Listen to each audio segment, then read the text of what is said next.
Hello my dear learners, welcome Thank who you. are watching me now. Today's topic is narration of English second paper for the class 8 to 12.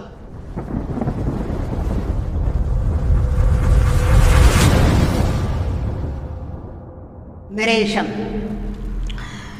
আমি এখানে narrationের তিনটা synonym বা সমার্থক শব্দ লিখেছি। Narration mean speech. Narration means report. Narration means উক্তি। এইবার আসো narration হচ্ছে কি দু প্রকার। 1 direct narration, 2 indirect narration. Direct narration example, Ronnie says to Bonnie, I am a student. Indirect narration example, Ronnie says to Bonnie that he is a student. এইবার আসো এখানে আমরা ডিরেক্ট নারেশন থেকে কয়েকটা পয়েন্ট আমরা জেনে নেব। প্রথম সেটা হচ্ছে রনি। এখানে রনি হচ্ছে রিপোর্টিং সাবজেক্ট, আমি সংক্ষেপে আরএস লিখলাম। এখানে সেস এটা হচ্ছে কি রিপোর্টিং ভার্ব, আমি সংক্ষেপে আরবি লিখলাম। এটা হচ্ছে কি বনি, এখানে হচ্ছে কি রিপোর্টিং অবজেক্ট, সংক্ষেপে আর ও লিখলাম। তো এই পুরোটাকে একসাথে আমরা বোঝার জন্য এবং বোঝানোর জন্য পয়েন্টেড করবো যে কি রিপোর্টিং। এটা রিপোর্টিং, এই পুরোটা এখান থেকে এতটুকু পর্যন্ত পুরোটা রিপোর্টিং। তো সেখানের মধ্যে হচ্ছে reporting subject, reporting verb, reporting object. এরপরে আসো এই যে রিপোর্টিং পার্টসের পরে কমা হয় আমরা দেখতেছি। তারপরে হচ্ছে মেইন সেন্টেন্স যেটা থাকে সেটা হচ্ছে ইনভার্টেড কমার ভিতরে হয়। সেই ইনভার্টেড কমার ভিতরে এক বা একাধিক যতগুলা মেইন সেন্টেন্স থাকবে সেই মেইন সেন্টেন্সগুলা ইনভার্টেড কমার ভিতরে থাকবে। এইবার আসো এটাকে বলা হয় রিপোর্টেড স্পিচ, সংক্ষেপে লিখলাম আরএস, রিপোর্টেড স্পিচ। তো এটাকে মনে রাখার জন্য আমরা বলবো যে কি রিপোর্টেড।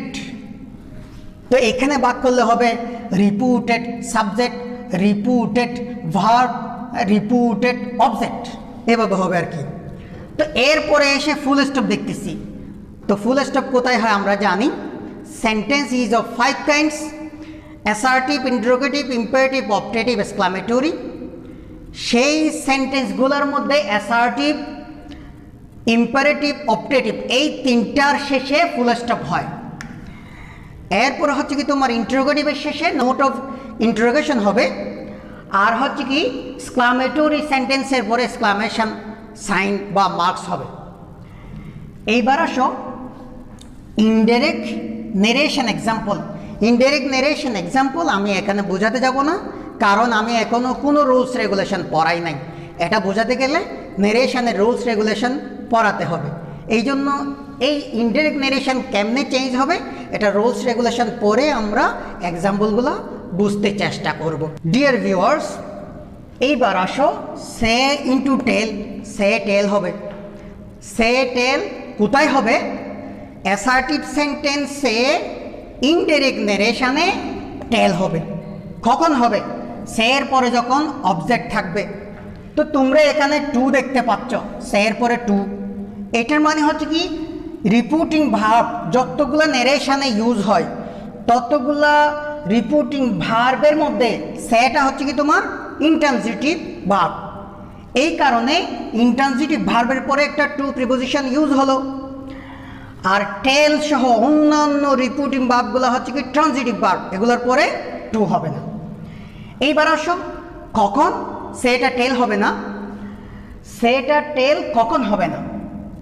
সের পরে যখন অবজেক্ট থাকবে না তখন, এবং সেটা যখন ইনডাইরেক্ট নেরেশনে থাকবে তখন হবে না।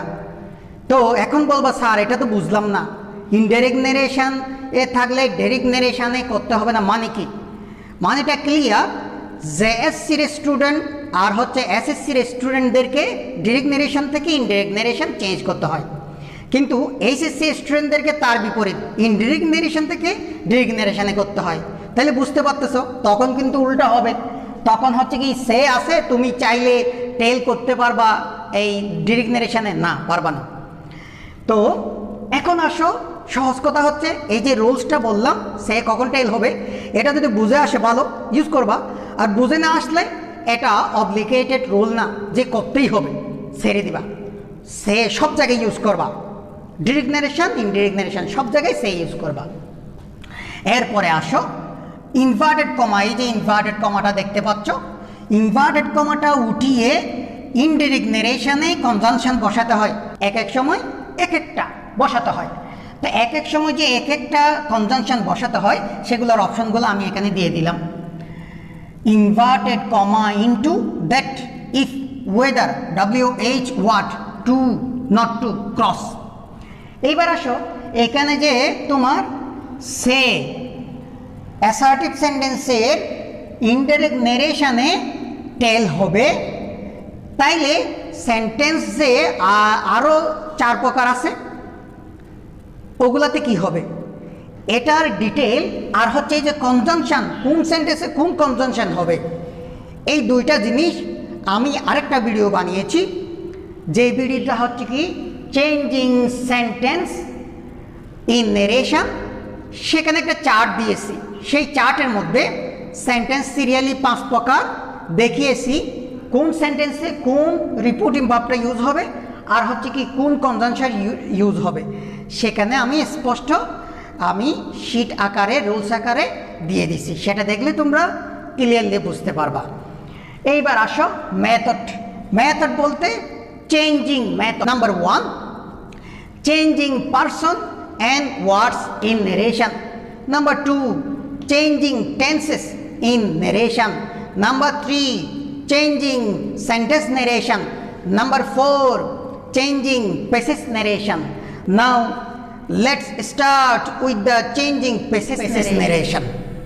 Dear viewers, আমি narration নিয়ে 4টা ভিডিও মেক করছি, তার মধ্যে হচ্ছে কি video number 1 changing person and words, video number 2 changing tenses, video number 3 changing sentences, video number 4 এই ভিডিওটা চেঞ্জিং পেসেস। তাইলে এখন নেরেশনটা ফুললি ইজিলি অ্যান্ড শর্টলি যদি আমরা বুঝতে চাই তাইলে তোমার কি করতে হবে, সিরিয়ালি 4টা ভিডিও একসাথে দেখে তোমাকে বুঝে নিতে হবে। এবার আসো তোমাদেরকে আমি কোয়েশ্চেন করি যে চেঞ্জিং প্যাসেজ নারেশনের রুলস রেগুলেশন রিয়েলি কয়টা? তো তোমাদের কাছে Bangla medium traditional English grammar books যেগুলো আছে খুলে দেখো, সেখানে মিনিমাম 15 থেকে 20টা বা 25টার মতো রুলস রেগুলেশন আছে।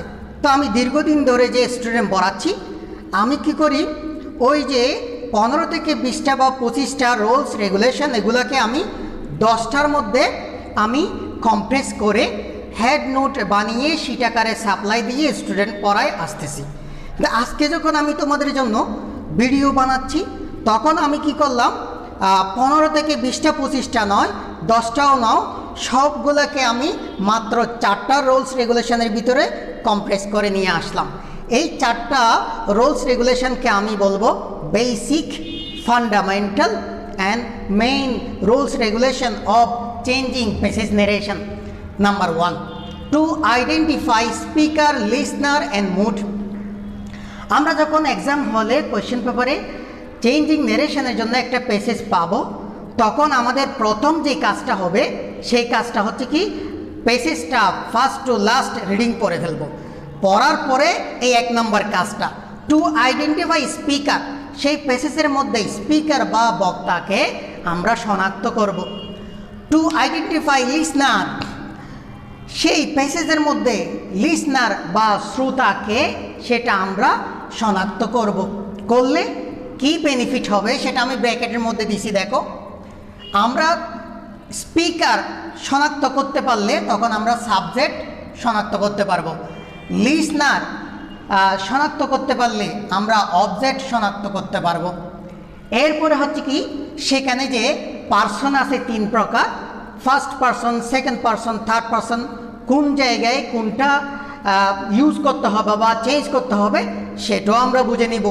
আবার পারসন, আমার দিক থেকে পারসন আছে 10টা, সেই 10টার মধ্যে I, we, you, they, he, she, it, name singular, name plural, এগুলোর মধ্যে কোনটা ইউজ করতে হবে, মেসকুলিন জেন্ডার আছে, ফেমিনিন জেন্ডার আছে, মানে কোথায় ছেলে প্রনাউন হবে, কোথায় মেয়ে প্রনাউন হবে সেটা বুঝবো। তো সেখানে আরেকটা লাস্ট যেটা আমরা বেনিফিট পাবো সেটা হচ্ছে স্পিকার অ্যান্ড লিসনার, এখানে নাউন এবং প্রনাউন দুইটাই ইউজ হয়, কিন্তু দেখা যায় ডিরেক্ট ন্যারেশনের মধ্যে নাউনটা হয়তো মাঝখানে পাচ্ছি অথবা শেষে পাচ্ছি, শুরুতে প্রনাউন দিয়ে স্টার্ট হচ্ছে। ডিরেক্ট থেকে ইনডিরেক্ট ন্যারেশন চেঞ্জ করার সময় আমরা কি করব, নাউন প্রথম একবার ইউজ করব, পরবর্তীবারে যখন ওই সেম নাউনটা ইউজ করতে হবে তখন আমরা করব কি, প্রনাউন ইউজ করব, কারণ বারবার নাউন ইউজ করলে তোমার দৃষ্টিকটু বা শ্রুতিকটু হয়। এইবার আসো মুড। এবার এখানে তোমাদেরকে কোয়েশ্চেন করি, মুড বলতে আসলে সেন্টেন্সের মুড বা স্ট্রাকচার বা ক্লাস বোঝায়, কাইন্ডস বোঝায়। তো টোটালি ইংরেজির জগতে কয়টা মুড আছে জানতে পারো তোমরা? না জানলে সমস্যা নেই, আমি বলি। According to me, sentence is of totally minimum 100 kinds. আমার মতে সেন্টেন্সটা একদম কমপক্ষে 100 প্রকার হতে পারে। তো তার মধ্যে বেশি ইউজ হয় assertive, interrogative, imperative, optative, exclamatory, affirmative and negative sentence, এগুলোই বেশি ইউজ হয়। তো এখানে প্যাসেজ নেরেশনের মধ্যে আমি আসলে ওগুলাই ইন্ডিকেট করতেছি যেগুলো পরিচিত, বেশি ইউজ হয়। তো সেগুলাই মুড বলতে সেগুলাই, সেটার বেনিফিট কী পাবো আমরা, রিপোর্টিং বা কোনটা কোথায় ইউজ হবে তখন আমরা বুঝতে পারবো যখন আমরা মুডটা শনাক্ত করব। এরপরে হচ্ছে কি কনজাংশন, কোন সেন্টেন্সের জন্য কনজাংশন কোনটা হবে সেটাও আমরা যদি মুড শনাক্ত করতে পারি তখন আমরা বুঝতে পারবো, etcetera. Number 2, reporting subject, verb, object into at first. এখানে ব্র্যাকেটের মধ্যে দিছি, দেখো রিপোর্টিং সাবজেক্ট, ভার্ব, অবজেক্ট, এটা প্যাসেজের শুরুতে থাকতে পারে, মাঝখানে থাকতে পারে, শেষেও থাকতে পারে, কিন্তু ম্যাক্সিমাম টাইমে থাকে যে মাঝখানে অথবা শেষে। তাইলে যেখানেই থাকবে থাক, আমাদেরকে কী করতে হবে, ইনডিরেক্ট ন্যারেশন করার সময় শুরুতে নিয়ে যেতে হবে। Number 3, reporting subject, reporting verb, reporting object, এভাবে সার্কেল দেওয়ার মানে হচ্ছে কি, আমি বোঝাচ্ছি এখানে থাকবে না, যদি না থাকে তখন কি করতে হবে, আমরা তখন একটা ফ্রেজ ইউজ করব, the speaker said to the listener.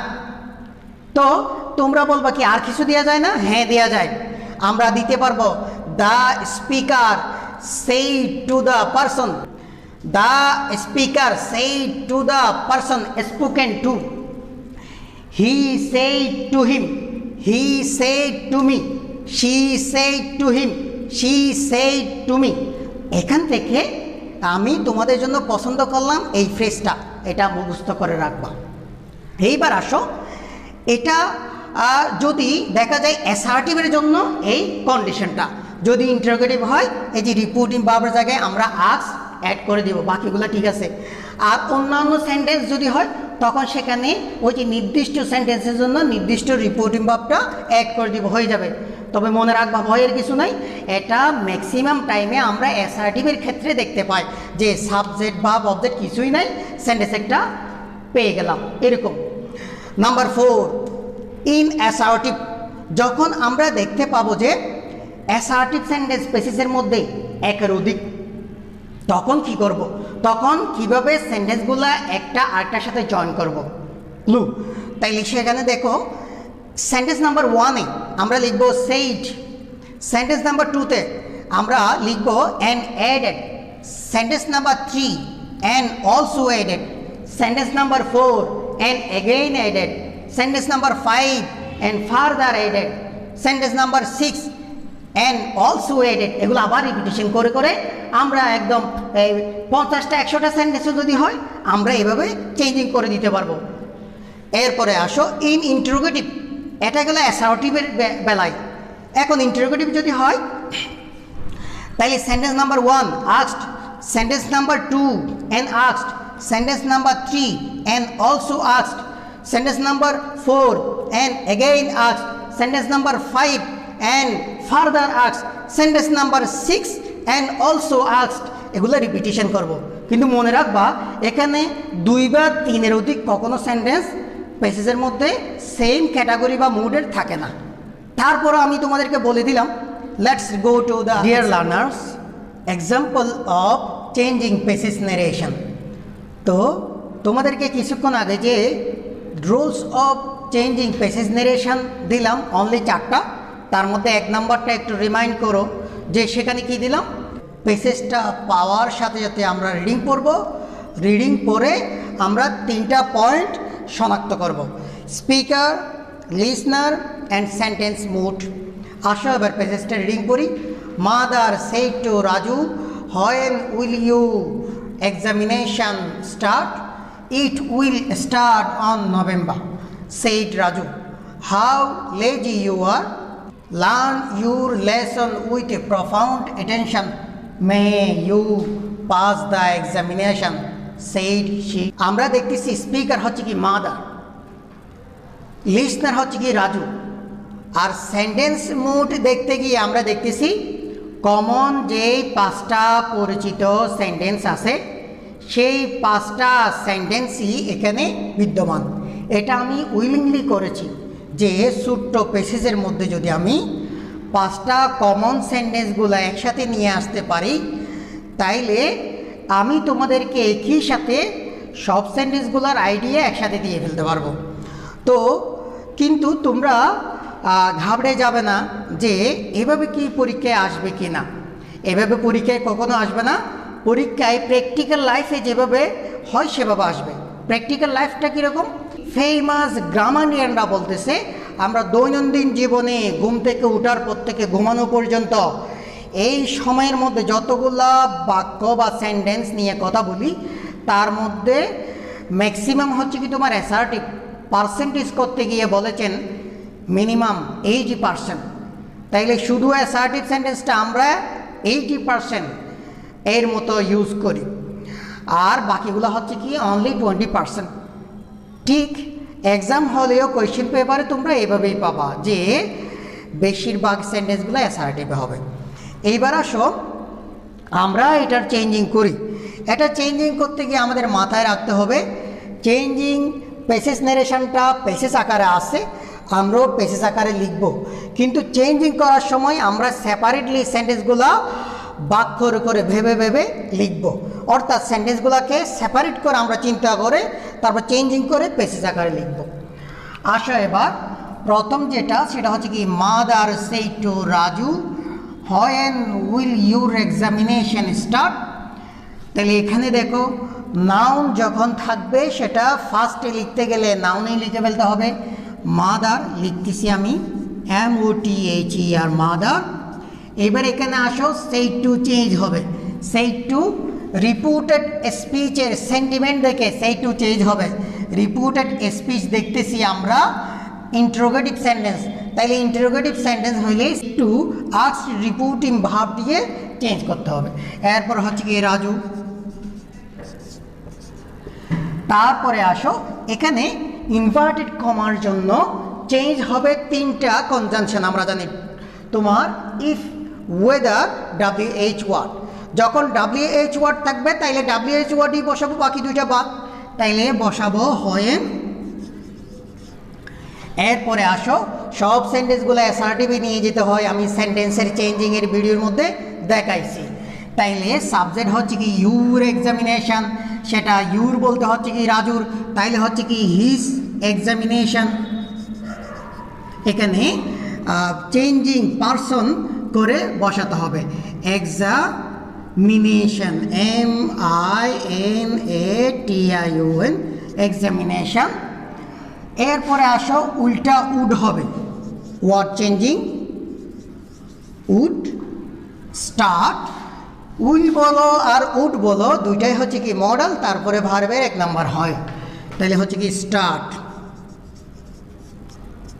Full stop. এরপরে আসো এই যে next sentence, it will start on November, said Raju. তাইলে এবার আসো, এই যে কোয়েশ্চেন করলো, কোয়েশ্চেনের পরে যেই সেন্টেন্সটা বললো সেটা কি হবে? আনসার বা উত্তর হবে। তাইলে আমরা লিখব রাজু রিপ্লাইড, লিখব রাজু সেইডের বদলে লিখব আমরা কি? Replied, replied. এরপরে আসো, এই যে ইনভার্টেড কমার জন্য অ্যাসার্টিভ সেন্টেন্সে দ্যাট হয়, তারপরে আসো ইট বসে যাবে, এরপর হচ্ছে উল্টা উড হবে,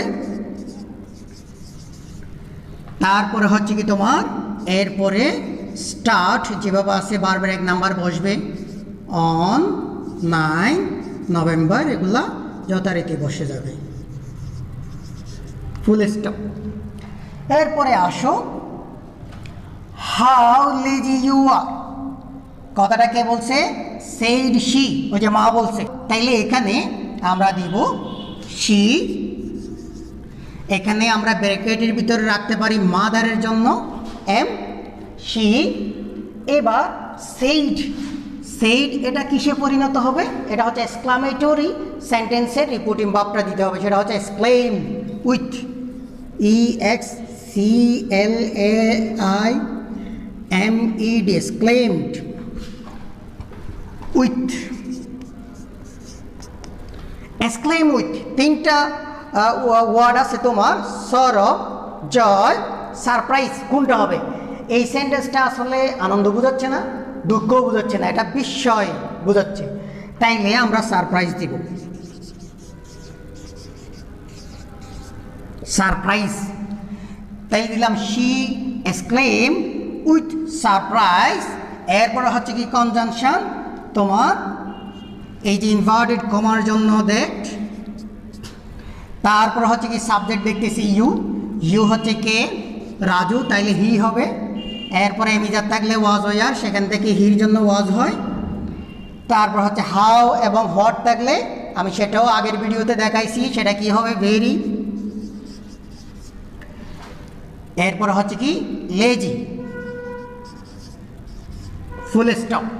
এরপর হচ্ছে কি learn your lesson with profound attention, তাইলে এটা অর্ডার করলো, মা ছেলেকে কি করে? অর্ডার করে। আচ্ছা, তাইলে আসো শি, এই সেডের বদলে কি হবে? অর্ডার। কাকে করলো? রাজুকে, তাইলে হিম, শি অর্ডার হিম। এরপর হচ্ছে কি এখানে আমরা কনজাংশন টু, নট টু, এরপর হচ্ছে কি দ্যাট, তিনটার যে কোনো একটা। আমরা যখন দেখতেছি ইম্পারেটিভ সেন্টেন্সটা অ্যাফার্মেটিভ, তাইলে আমরা টু বসাতে পারবো, বাকি দুইটা বাদ। টু, এরপর হচ্ছে কি লার্ন, LEARN, লার্ন 1 নম্বর ফর্ম হবে। তারপর হচ্ছে কি ইউর, ইউর হচ্ছে কি রাজু, তাইলে হচ্ছে কি his, changing pronoun. Lesson with pronoun যেভাবে আছে বসে যাবে, এগুলোর কোনো চেঞ্জিং নাই। Lesson with profound, profound attention,